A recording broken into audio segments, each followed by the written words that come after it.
Yes, indeed. If you don't like that. And hi again, everybody. It is Grant Napier, and it is amazing what you can do with the internet in 2022. Just ask this man right here, the one and only Jerry Reynolds. It's only taken 4.5 days to get him up to this point right now. Jerry, it's good to talk to you. How are you? Oh, it's a regular miracle to get to talk to you. I'm thrilled to death. This has been, the internet. It's an amazing thing, and I could probably, well, no, I can't live without it. I Yep. definitely, I live on my iPad, but it's great seeing you and great seeing Yeah. all of your head. Hey, I appreciate that. Yeah. You Yeah. got a little extra head working for you there. Well, I don't have to hippity hop to the barber shop for quite a while, which is very nice for me. Yeah, no, you're going to save a lot of money there. And I've thought about doing that myself. My hair's so thin that if I would look Right. bald if I cut it that short. I don't know. It's just, you call that holy moly, Jim Bob Bowley? I mean, how would you explain that? Well, I don't know if there is one, but I mean, way I look at it is if you're going to look like that, you should do it for a good cause. And you Yep. certainly did. So Well, you should be very proud of that. it was great to have you out there about a month ago. And so thank you very much. And I'll tell you, I got more people talking to me about you than anything else at the event, more than the 16,000 plus that we raised, more than anything, more than me getting my head shaved. The number one response I got was, wow, that Jerry Reynolds is so amazing. And to talk to him, and we talked about this and we talked about that. And I was thinking to myself, over the years, and I met you in the summer of 1987, and I wish if I had $1 for every Rotary you spoke at, every function you've been to, everything, I would definitely not only be able to retire, I would be able to help out a lot of other people in their retirement as well. You've been around, as you said, the country block a couple times, Jer. Oh, I have. I mean, actually, if I got $1 for every one of them, I'd probably could have retired about 15 years sooner too. But I will always remember the time I first met you. I think we were in Hawaii for a camp. Bill Russell was the GM, and we were there, and basically I had no team, had a bunch of injured guys, Yep. and I always remember it because you were, I think that was your first when you It first was my came to first Sacramento camp. with Channel Yep. 31, and Yep. and yeah, that was. It's hard to be depressed in Hawaii, but I was. Hey, I'll never forget walking into that gym. I'd missed the first day of practice. And when I got to Hawaii, I walked into practice, and I kid you not, you had half your team on the side with their ankles, their feet, all wrapped up in ice buckets. And I'll never forget this. Danny Ainge, Danny Ainge comes running at me and goes, "You're not going to believe this. You're not going to believe this." I go, "What?" He goes, "Ralph," for those that weren't around then, meaning Ralph Sampson, "Ralph can't run." I go, "What do you mean he can't run?" "He can't run." I go, "What do you mean he can't run?" He goes, "I'm telling you, he can't even run." And the next night you're playing the Lakers, you're going against Magic, Kareem, and Worthy, and literally you had three CBA players starting on the floor against that lineup. I'll never forget that. And I'll Oh, tell you I this, won't Jerry. either. Yeah, Yeah. yeah. Oh, I mean, you'd like to find something, some reason to be optimistic, but I couldn't find any other than to get the game over. But yeah, Danny was, but he was actually a breath of fresh air because I mean, nothing you can do about it. And Ralph, bless his heart, as you know, I mean, there wasn't any guy who tried harder, but he didn't have any legs; they were gone. And he and several others, for that matter, Purvis Ellison, and it was just yeah. Oh well. Like I say, I've been in car wrecks, and that kind of reminds me of that a little bit. I'll tell you, Jerry, and I've said this, and I continue to say this. That day at practice, that first day that I got there, when you had your media little scrum with Marty McNeil, or it was Ari Grass, which was only one person, and there was one person that was there covering the NBA, and I was around you and Gary Gerald. That's the most upset to this day. That's the most upset I've ever seen you, because I could tell right then and there that you knew that you had no chance to succeed. Yeah, that is exactly right. I think that probably was the most depressed I've ever been in basketball in my life because just of that. It's like, Yeah. you got no answers and you know it. And that was just about a month and a half after the suicide of Ricky Berry, Oh boy. who we were counting on to being a real young star and really sad thing. And then of course Purvis Ellison was was recuperating, which he recuperated about 6 out of 8 years he played. Yep. And so Yep. kind of a Marvin Bagley before Marvin Bagley kind of thing. And so, yeah, it's, but anybody that's lived on the planet any length of time has those periods where, things just aren't going to work. You just got to do the best you can. That's all you can do. All right, let's talk about the Sacramento Kings right now. 2 preseason games. The first thing that comes to mind, and again, I don't want to get too far ahead of ourselves here. I like the depth on this roster. I think that Mike Brown has very good depth to utilize as we enter the start of the season next week. I totally agree. I've said this before, and I know my wife always says that. I was talking about how good the team looked, and I was pretty optimistic. I thought they're going to be significantly better, and then she said, "Well, you say that every year," and I said, "Yeah, I guess I do." But I really think it's different this time because of the youth of the depth. Mhm. In other words, the Kings have probably started a season where they had some pretty good NBA players, but they were at the end of their careers. Mhm. And you've got, with some of these guys, the Malik Monk, his best years are ahead. And of course, Keegan Murray, terrific young rookie, Kevin Herter. I mean, the guys that Monty McNair picked up seem to be as advertised. We all expected them to be good players, and they certainly looked that way. And, and he's picked up some other guys I think can help. And of course, there's just no reason this team shouldn't be significantly better than last year. Time will tell. Of course, the record is who you are. All right, there's a lot of excitement over Keegan Murray, and based on what I've seen and watching Summer League and only a handful of possessions in preseason, and I'm talking about a handful based on the length of the season, I'm just wondering if you want to go back to 1985 when the Kings came to Sacramento, and Lord knows there have been a lot of draft picks and a lot of lottery picks that have come through Sacramento. Could you make the argument that he might end up being the best rookie to come into Sacramento? I mean, you could probably talk about Tyrese Halliburton 2 years ago. Tyreek Evans was Rookie of the Year. Am I getting ahead of myself here? No, I don't think you are. I definitely think there's a reason to believe he could be. I mean, we have to wait and see. I don't whether he makes Rookie of the Year or not. He certainly belongs in the category of guys you mentioned. I like I said, I always thought the late Ricky Berry would have been a major star had he lived, and I see a lot of the same talents with Keegan. He's a little bigger, probably doesn't have quite the handle, but I don't see any way he's not a really star level talent in years because his shooting ability is there. He could be a 50-40-90 guy, and you know how few of those there have been through the years, and he's got that quick stroke, really gets it away. I love his demeanor. He's a little bit like Tyreek in the sense that he never bitches at officials, just plays. And yeah, I think they're going to be awful happy with him. He seems to fit extremely well with Sabonis, but who doesn't?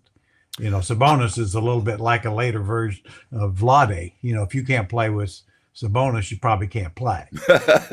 I like the fact that this is not a 19-year-old, that this is he's got some maturity behind him. I believe he's 22. That makes to me a huge difference. You and I, through our years, we saw the transgression of going from 21 and 22-year-old rookies to 19-year-old rookies. And you and I both would sit there and go, this guy's not ready. He's not ready physically. He's not ready mentally. I mean, they're kids. And I like the fact that Keegan's a little bit older. I think that makes a big difference, Jerry. Well, I do too. And I think I saw a couple of interviews with his father. And so it's not surprising. Very mature, down to earth, solid family thing, and then plus, of course, I like the idea, and we've talked about this over the years. I love the idea that he was one of those guys. He wasn't a AAU superstar. top 10 high school All-American, had his butt patted and kissed since he's 14 years old. Late Hmm. developer, a late developer, like guys like Giannis Antetokounmpo and Tim Duncan and Larry Bird, and even Michael Jordan was a late developer, wasn't heavily recruited out of high school. I think those guys come in with a chip on their shoulder, and they tend to get better. They're not burnt out with all the 100 games a year with AAU and all that stuff. And so, I there's nothing not to like. There really isn't a single thing that not to like about the guy. Uh, whether he's going to be an all-star many times over or just really, really Hmm. good. That's what you don't know yet. Benjamin says on the chat line, the basketball IQ on this Kings team is so much better than previous years, and there's a very small sample size. But that's another thing I really like about Keegan. And you just talked a little bit about this. For a young player, he just seems to have a really good feel of the game. It seems like he does have a very good basketball IQ. Sure does. I mean, because I don't think I've seen him take a bad shot. Hmm. He's one of those guys that just really stays in his lane, knows what he can do well, and does it. And I think really tries to blend in team concepts. And a lot of it, I do think, still will go back to Sabonis because, he is a totally unselfish focal point. And Hmm. so, it just makes it so much easier. And you and I both know, going back, I always say, going back to Vlade, in his days, he made the game easier for everybody, even with all that talent, because, uh, he was totally unselfish. So it made it easier for some guys who might been a little bit selfish. And I think that's what the Kings have now. And I think I really do think, he's a guy that can make it go. Well, the guy that really needs to make it go is De'Aaron Fox. And to me, it's all about that shot. You can't be shooting in the low 70s from the free throw line. You can't shoot 29%, 30% from three. So he's entering his sixth year. And generally speaking, a guy that enters his sixth year, you are who you are. You could get a little bit better, but he is the real engine of this team right now. I mean, I was surprised at how well Davion Mitchell played at the end of last year in his absence, but you're paying De'Aaron Fox $30 million a year for a reason. Is he not really the key to the success of this team? Well, I think offensively he's their best player. I probably tend to believe that Sabonis might be the most valuable player. Hmm. It's just a different semantics, but I think with this team they need Fox to be a highly productive scorer, which I think he can be. I think De'Aaron's one of those guys that this team can win more games even if he scores less, but more productively. I could see because De'Aaron can get those 15-foot shots anytime he wants. He's one of those guys that's so fast in the open court, really drives guys back, and they'll give him those shots because they're scared of him getting to the basket. Hmm. And to me, he could average 22 points on about 15, 16 shots every night. And I think that is more important than getting 25 points on 21 shots. So I just see maybe a little different role for him, more productively, but actually being better and playing at a higher level because, being selective in your 3-point shooting, Hmm. taking those 15-foot shots, uh, you know, just take those easy shots. And I think with his teammates, I think he'll get more of them. But you're right. This is the year for De'Aaron. I mean, this is the year. If you're going to be a max player, uh, be a productive player. You got at a high level, and I think he has the ability offensively. I don't worry about that part at all. Just being more selective, but probably defense, and that's where Mike Brown comes in. Is get De'Aaron focused on the defensive end of the ball, and especially when Davion plays with him, he's a little bulldog, a little ball buster, and I think if at times I think that might be a really good guard line a little differently. All right. Again, we're getting a lot of great messages on the chat line. Keegan Murray has a Tim Duncan-like approach with just pure fundamental skills and not really athletic. I mean, we got to be careful about putting Keegan Murray and Tim Duncan in the same sentence right now, okay? Let's not get ahead of ourselves here. I understand the point that Frank is trying to make, and I get where you're going. Let's be careful who we're comparing him to right now, okay? But why not? But it's a good point. I mean, I think that Keegan does have a lot of the, the mental approach that Tim had. Just really plays the game, doesn't highs or lows are pretty much the same, stays an even keel. And Tim was one of those late developers that nobody recruited coming out of high school. Went to Wake Forest as a kind of a throw-in with another guy, and so became an all-time great. And just kept getting better and better and better. It's way too early to put Keegan in that category, but he, the fundamental skills, and that's why they call Tim Duncan the big fundamental, and we don't want to call Keegan the middle-sized big fundamental yet, but there's no reason to be not encouraged, but if he's 80% of Tim Duncan, Kings fans got a lot of good basketball ahead. Jerry, you got a lot of people that are chiming in on the chat line and talking about meeting you years ago at the Art and Fair Mall. You're a class act, and we can go on and on. It's just great. I love doing this to be able to reconnect with the fans. People want to know if we're going to do this more than once. We're going to try to do this every week. We'll be talking a lot of Kings basketball. We're talking a lot of the NBA. I want to get back to Gavin here, a subscription fee. If you come up with $1 million, Gavin, I'm all in. I'll figure out a way to stream the commentary, and I'm sure I'll give Jerry 500,000, and I'm sure we'll do some games for you. So that's our asking price, cheaper. Okay? I'll do it cheaper. Oh my gosh! Grant's Grant, a little higher price than me. I'll work cheaper. That's because I'm younger than you. I need more money than you. I'm not trying to break your heart. Tomorrow's not guaranteed to anybody, but if we just go by what your lifespan should be, I'm going to need a little bit more money than you. Okay? No, that's okay. I know. Like I say, I've got enough to keep Mrs. Reynolds happy. That's all I need. Yeah, you've never really had what I would call a high class type of a lifestyle, so I think you're good, Jerry. You know what I mean? No. Like I say, I was happy with the lifestyle we had when I was a college division coach, and my wife was a school teacher. So that worked then. Yeah, it's good enough now. You're happy with a lifestyle where you're just able to get on the internet now in 2022. Let's not get carried away, Jerry. No, I'm just exactly right. Today, I was, nervous for about a half hour, 45 minutes before this, just hoping it all worked. So it's all bonus going forward here. You're unbelievable. All right, let's talk about some of the other aspects of the Kings before we move along to the NBA. I think people make too much of a starting lineup. I've always believed who's on the floor with 5 or 7 minutes left in a close game. You've always talked about that. I'm not saying that a starting lineup is not important. Listen, Mike Brown, as you said, he's been around the block a couple of times. He'll figure it out. But I know fans already, Jerry, based on 1 and 2 preseason games are, bitching about the starting lineup and Keegan should be starting. This guy should be starting. Just breathe, relax. Let it play out, Pump the brakes a little bit. It's really about who plays the most minutes and who plays down the stretch and when it counts and trying to win. In general, I've always said you want to make sure your best players are on the floor most of the time.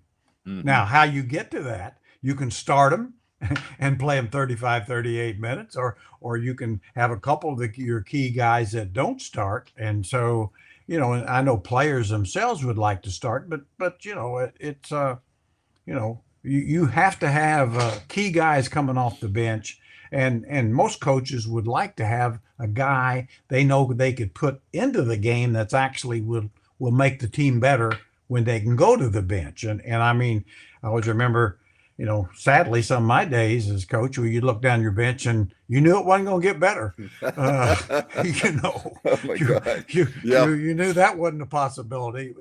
But the days of like a Bobby Jackson and guys like that, or Brad Miller, when you got guys like that, you can put in a game. And I think that's what's encouraging that there can be these discussions where fans say, well, this guy should start, blah, blah, blah. Well, yeah, you can look at it a lot of ways. I mean, uh, if Davion doesn't start, well, he's the kind of guy that's going to make you better when he goes into a game. Yep. If Keegan doesn't start, you can certainly feel like you're going to get better a lot of the minutes he's on the floor. So, yeah, I think I'm with you there. Just make sure your best players, and Mike Brown knows who Yep. who they are going to be the guys that play 30, 35 minutes.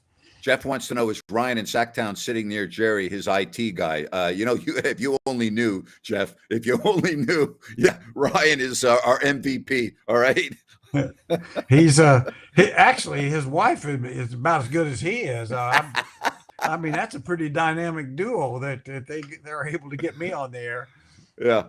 You know what? He's sitting right there. I'm going to bring him on right now. Okay. Because Ryan, I want to tell you that, your stipend is in the mail for getting this man on the air. I mean, it's not the easiest process in the world, was it?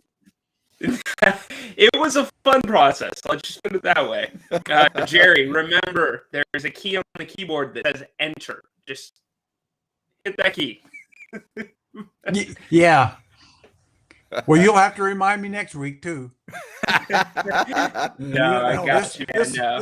This ain't a one-time deal, Ryan. So if you think it's a one-time deal, you're very foolish. No, this is weekly now. No, Jerry, great guy. Your tech's not bad. Your internet's good. It's just getting the systems figured out. It's different, and it was a pleasure being able to work with you, and I assume we will continue working here. But this is so cool seeing the two of you back together. Thank you, Ryan. We'll catch up with you in a few minutes, buddy. That's good stuff. Thanks, right Ryan. there. Jerry, all of this is good. And again, it's preseason, and we've been down this road before in Sacramento where everything looks so optimistic and so bright. The other aspect of all of this is the last time I checked, the Kings are still in the Western Conference. And when I look at the top 8 teams of last year, not 9 and 10, but when I look at the top 8 teams, I mean, the only team that I could really see falling back significantly is Utah. Now, we can't forecast injuries, so we can't, we don't have a crystal ball. But listen, the Jazz are a considerably different team. And I think the Jazz's talent level is not terrible, but it's not where it was last year. But, I mean, the West, again, just looks so stacked. And you got Kawhi Leonard coming back with the Clippers, and you're just like, good Lord, it's tough, Yeah, it really is. I mean, it's hard. The way I kind of look at it is, I mean, I think certainly the Kings have a chance to be significantly better. Not be surprised if they're not, but injuries are injuries for everybody.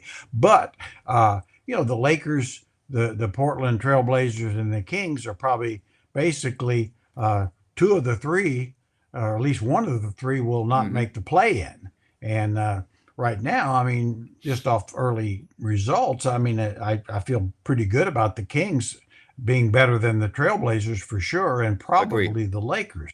But here again, but I've also learned over the years, as you have, and most fans, it's tough to bet against LeBron, and so we'll see. But then there's always surprises. Like last year, who saw Minnesota coming to get to 46 wins? That came out of nowhere. And so, of course, Memphis, being as good as they were, they improved by a tremendous amount, as did New Orleans. Yeah, they were 9th, and they made it into the play-in tournament. And if and again, this is a big if Zion Williamson can play 65 games, 70 games, how would they not be better?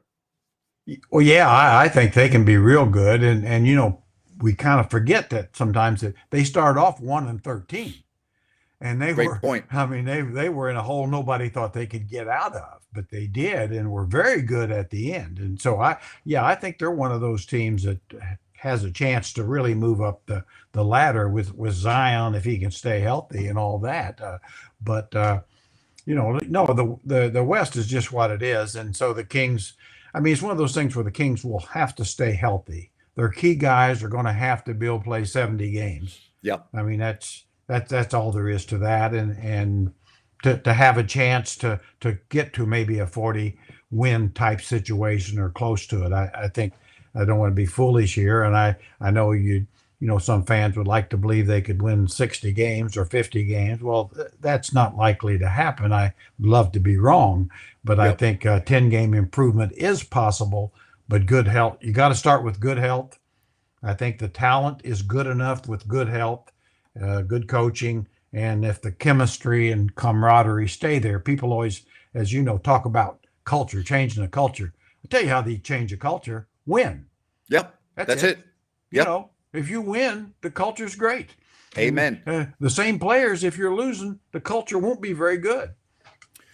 Jerry, in your years of whether it was coaching at Vincennes or anywhere else, and with the Kings in your role and being at practices every day, how commonplace are fights in practice? And your reaction when you saw the video of Draymond Green punching Jordan Poole, what was that?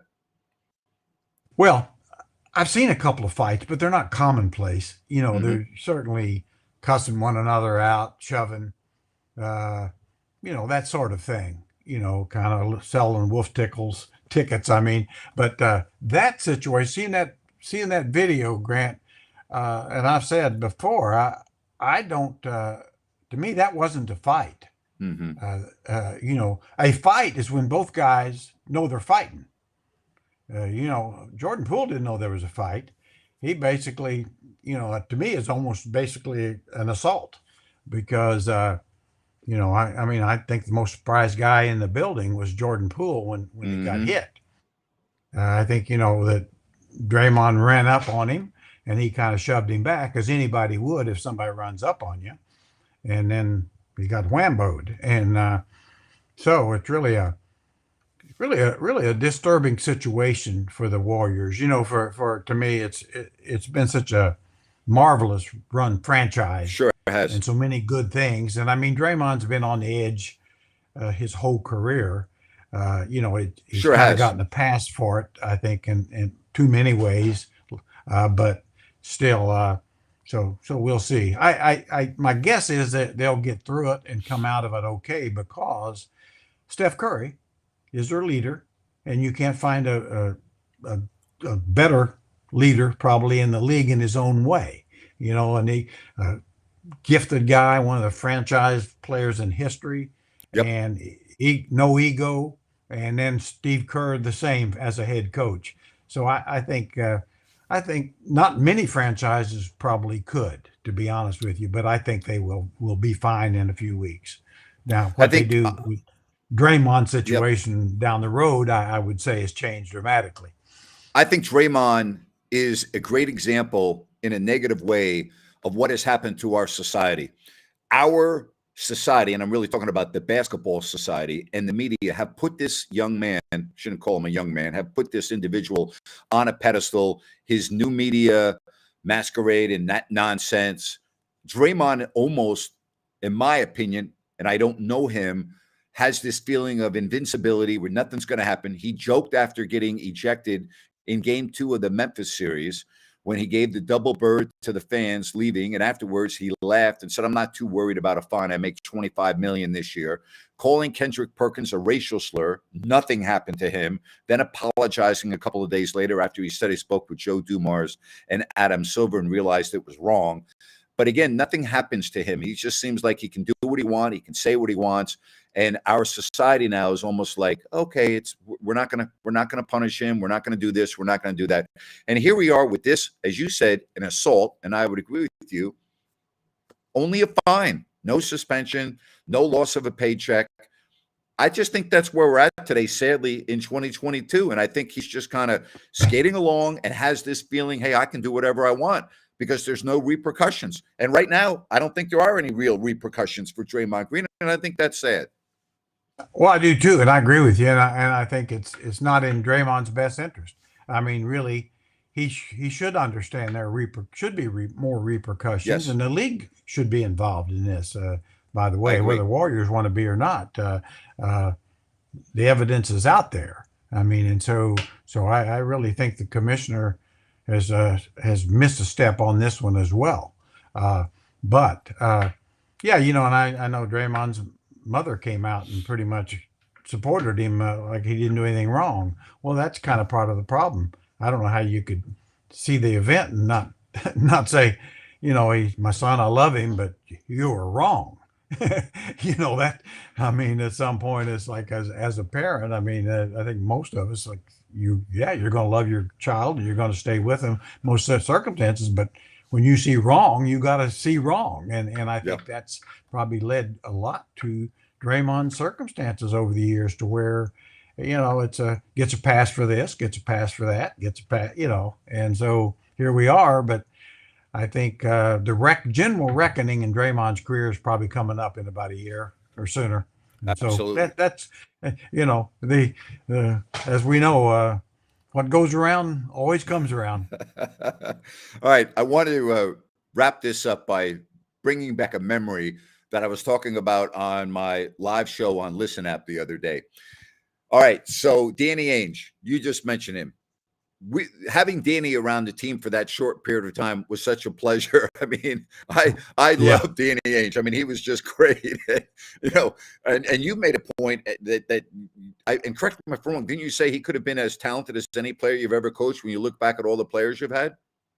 Oh, I think when you look at, I mean, and Danny wasn't certainly anywhere near his best. His best years were in Boston, even though he had certainly good years with us, then later Portland and Phoenix. Mm-hmm. But I've always said that I think Danny's one of the 5 best players to ever put on a Sacramento Kings jersey. I agree. And marvelous athletes, and then could play Major League Baseball, obviously scratch golfer, good tennis player. And as you know, I'm not surprised by his level of success as a general manager or a coach. He's just one of those guys you knew would do well because, I mean, he was just simply, understood the game, college game, pro game, Right. where a lot of guys don't study it, but Danny did. I always say I'd get into an argument with Danny about once every day, every practice, and always pissed me off because he'd always be right. I said, Danny, damn it, let me be right once in a while. And so about the only time I can remember Danny being wrong, and I told you a story, was when he wanted to guard Mitch Richmond. And about halfway through the game, he said, Coach, man, I can't guard this guy, man. Get him. You better get somebody else on him. Hey, I'll never forget the first time I played tennis with Danny at his house in Granite Bay, and he had that beautiful tennis court. And you had played tennis a couple of times. And for those that aren't aware, Jerry and I used to play tennis all the time, and we had a great time. But I'll never forget what you told me. You said, Nape, so I'm going to just give you a little advice here. All right. If the ball is close, it's in. Okay. Do not call it out and you're playing Danny, because he will jump over the net with his racket and he will beat the hell out of you. Okay. So if it's close, don't call it out, Napes. Call it in. That was the best advice you've ever given me in my life. Well, I was going to say, and then, of course, playing Danny, he just jerked my chain so bad. He'd start playing left-handed and kick my butt that way. So it's like, well, that's when you know you're overmatched, is when they go to the offhand. When you go to the offhand, oh my God, unbelievable. Hey, I do want to let everybody know that we are brought to you by New Works Plumbing of Sacramento. Locally owned for over 20 years, New Works has a fix for you. For your plumbing needs and repairs, just go to sacserviceplumbing.com or call the number on your screen. And if you happen to have an emergency in the middle of the night, no problem. They'll be there with their 24/7 service. For your plumbing needs and repairs, just go to sacserviceplumbing.com. Jerry, this is a lot of fun. That's a great company, by the way. I know them well. Well, awesome. I appreciate the plug as well. And this has been fun, Jerry. I can't believe it's already been 35 minutes. And gosh, I mean, where the hell does the time go? You're such a wealth of knowledge, Jerry. I could keep you on for 10 hours, but I'm not going to, Jerry. I'm not going to. Well, really, about the 7-hour mark, it would drain out. So no, it's been great. Obviously, I'll really be looking forward to it, and tell Ryan to stay on alert, and hopefully we can talk a lot of NBA basketball. I as you know, I don't know much of anything else anymore, and really a lot of my brain cells are being drained out as it is. So I probably know even less. Well, I'll tell you what, Jer, thank you very much. Enjoy your evening, and we will look forward to doing this again next week. Now, I'm going to be going on and doing a segment with Ryan. You're okay to log off the internet? Do you know how to turn your computer off and get off the air, or do you need him to assist you with that? I think I can get off. if you hear me singing in the background or something or whatever, then you'll know I couldn't. But I believe I can do it. All right, Jerry. We'll talk to you All next right, week. see you guys. Take care. Have a good All week. right. Unbelievable. I mean, hey, Ryan, I mean, this has been great. I mean, we've got so many people that are watching on the live stream, the chat line, and everything else. Is Jerry just not a treasure or what? That guy is unbelievable. He's a gem. He's not a treasure. He is a gem. He is the best ever. I mean, you can keep the chat line going. We'll read it. Jerry, always enjoy you and Grant. So, Jerry, what you get for Draymond in a trade? Do you think Warriors should trade him? We'll get to that next week. I do not think so. All right. I don't think they're going to trade him right now. All right. So you brought this up last week. We were not last week, a couple of days ago. I think it was on the show we did with Sean on Monday. Yeah. Or maybe it was Listen Up. It was actually Listen Up. We were talking about Draymond, but we were also talking about Davante Adams. You and I on Listen App yesterday, and we brought that up. He has now been charged with misdemeanor assault. Now, isn't it interesting? And you brought up a great point last week. It was last week. You brought up a great point. How is it that what Davante Adams does is misdemeanor assault, and what Draymond did, which let's just call it the way it is, appeared to be a lot worse? And I'm saying appeared because the individual that was pushed down in Kansas City on Monday, I don't know if the individual has any injuries. I don't know. Okay. But my eyes tell me that what I saw at the Warriors practice facility was much, much worse and nothing. Isn't that interesting? Well, and that's why I asked the question, Grant. You're exactly right. I mean, let's be honest. Yeah, that was battery that occurred in Kansas City because the guy didn't see it coming. But with Cook and Draymond, he saw it coming. He shoved back. He had fear that he was going to be hit. Yep. And I don't get it and how this works. And we talked about it. You said within facilities and the teams, they can handle these things their own way. But that's assault and battery with what Draymond did. Yep. Well, we had this from Jacob. That was great. Please have him on once a week. Jerry is going to be joining us once a week. So I'll try to make it consistent. Jerry has, he does have a life, but we're going to try to do it every Wednesday. Jerry is the GOAT. He is the GOAT. I mean, he really is. He is the absolute GOAT. I'm so happy that so many people watch the live stream and still are on. And thank you very much for your support, everybody. But get back to what you just said, Ryan. You made a great point last week. I think it's going to be interesting to see whether, because I don't think the Warriors team can become closer based on everything I've heard from my friends that work in that organization. This has been a tight-knit group.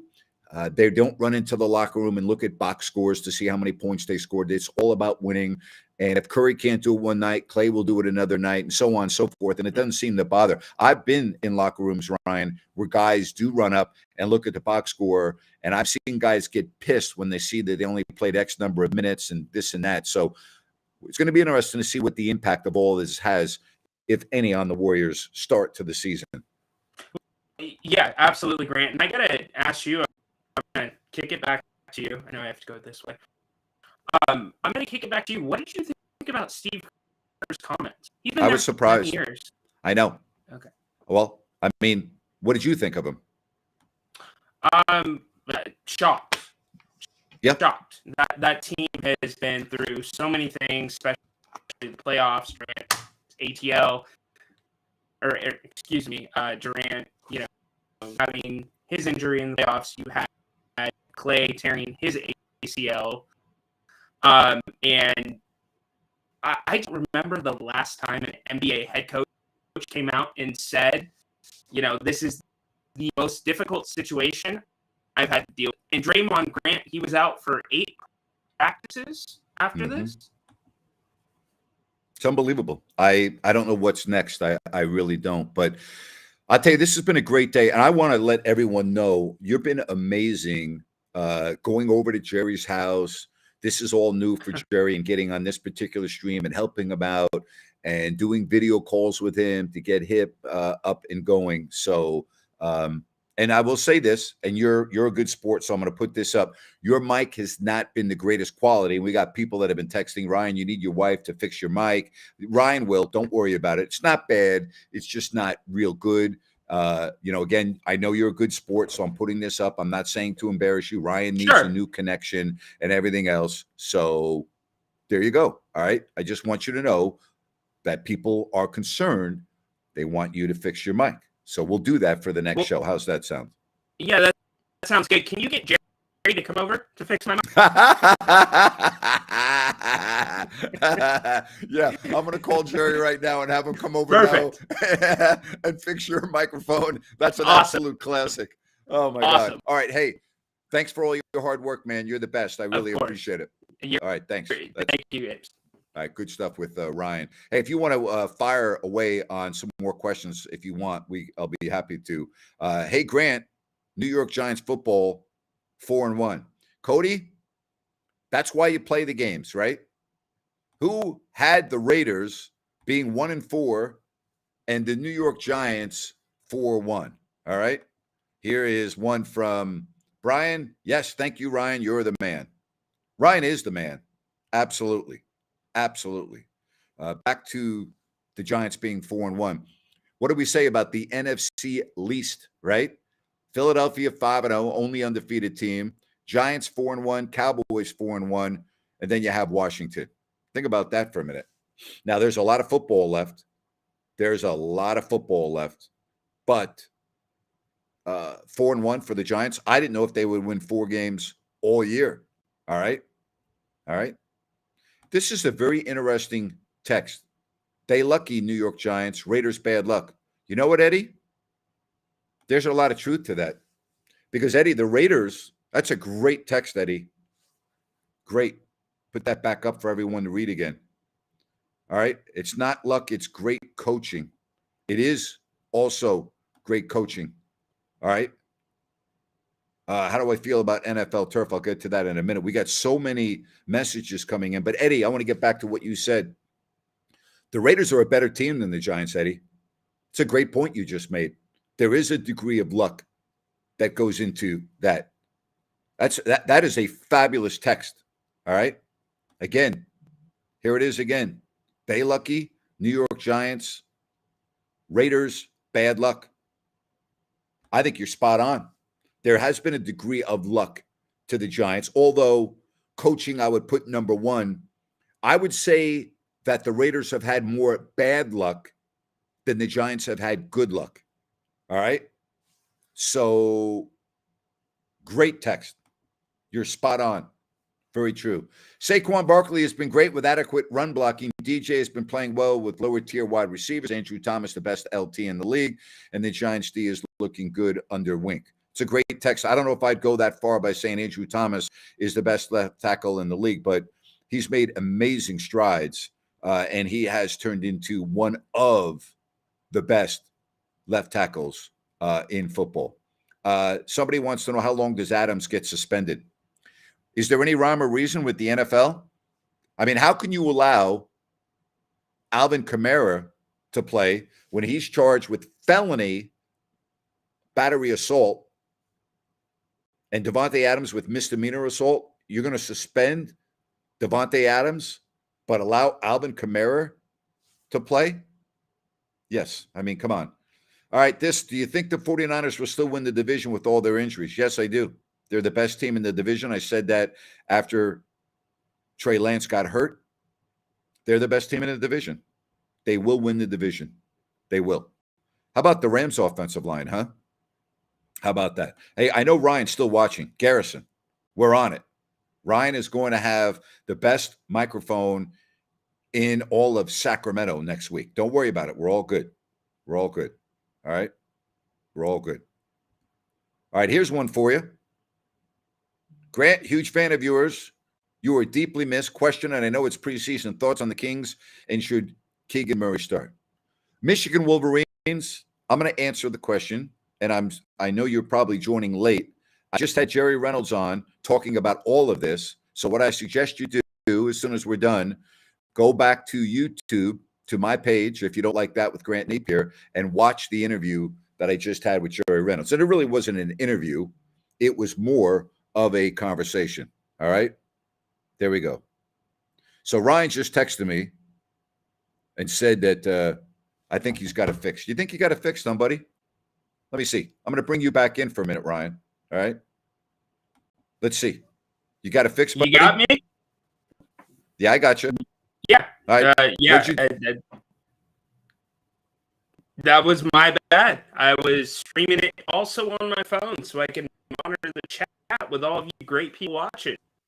There you go. Yeah, it sounds better. All right, buddy. Yeah. Well, good. See, simple technology. And there's the other deal. You were more concerned about Jerry and his setup, so you weren't really paying attention to yours. See, I got your back, buddy. I got your back.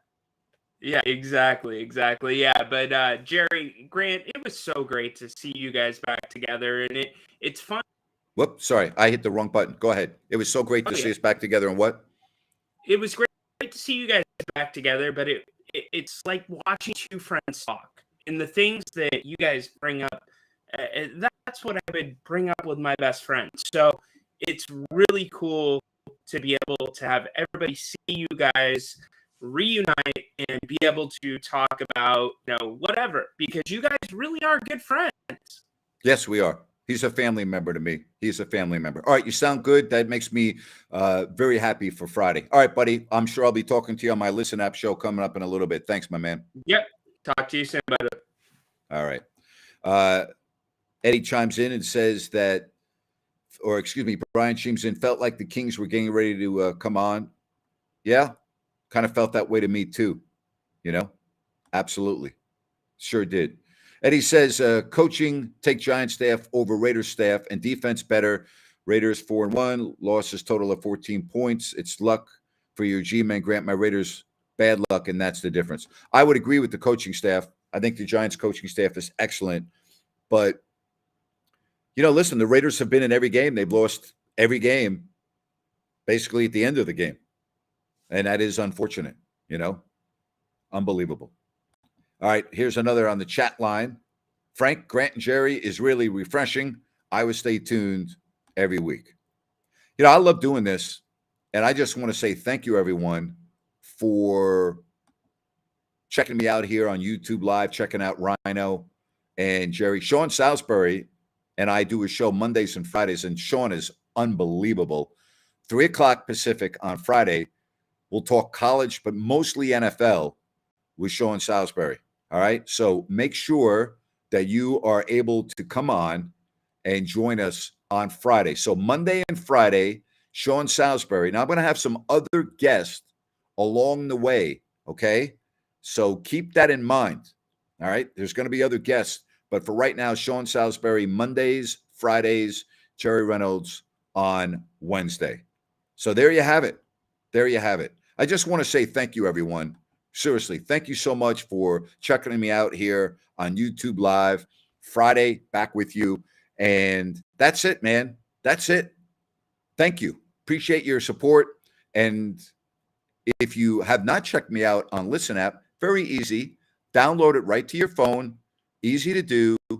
Or you can go to listenapp.co, and you can listen that way. I'm going to be coming on in about 10 minutes. On Listen Up. You can call. It's like radio. It's out over the internet. It's great. Okay. I do that show every day at 4 o'clock Pacific. Hey, thanks for being right here.